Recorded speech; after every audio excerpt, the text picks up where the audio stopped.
So I live in a very nice neighborhood, but this time of year you have to be really careful to lock your car, because if you don't, when you go out in the morning, your car's gonna be full of zucchinis.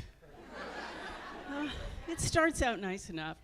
People leave a little basket on the side, please help yourself, take one. And then it escalates. You come home and you find a gallon jar of zucchini relish on your doorstep. Yeah, it's a thing, unfortunately. And there's a little red bow on it, but no return address.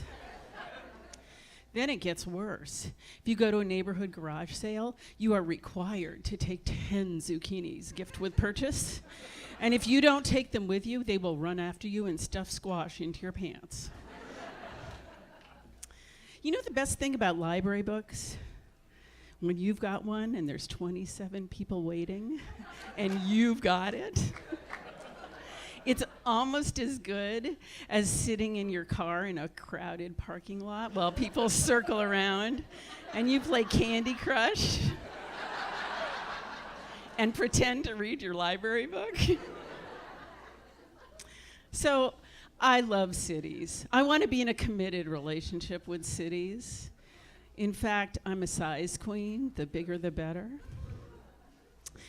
But I don't really like going out much. And until I got a puppy, I really pretty much stayed inside. Now that dog has me being a regular streetwalker.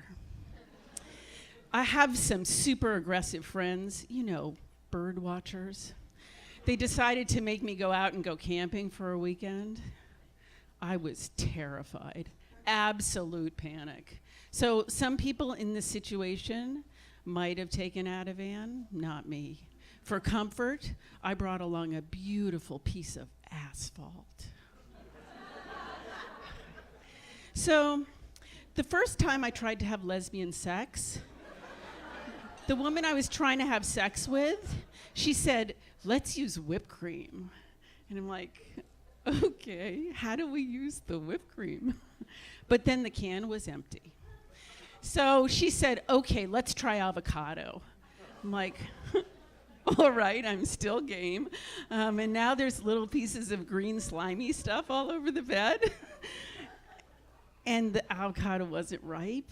So she said, okay, go get the cream cheese out of the refrigerator. Now there's little pieces of white stuff all over the bed, totally killed the mood. And finally, I figured it out. She didn't want to sleep with me. She was just hungry.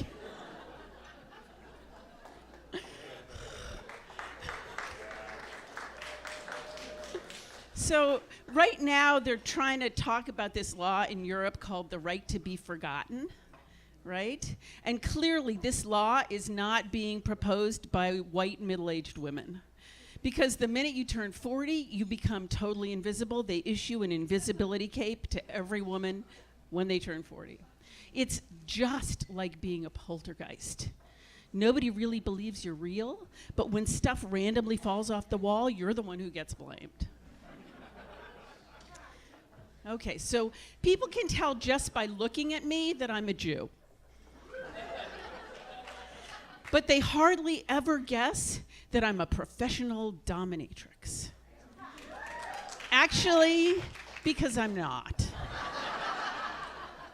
I thought about it a lot when the economy tanked, and I was pretty ambivalent, and I'm pretty sure that an ambivalent pro-dom does not get repeat customers. Like, is it ethical to make a guy do something he doesn't want to do when what he wants is a woman telling him to do things he doesn't want to do? Can you be an egalitarian pro-dom? Does that mean you pay for half the session? I don't know. Plus, there's like new vocabulary to learn. Did you know, actually, that a corset is just a fancy name for a girdle? Yeah.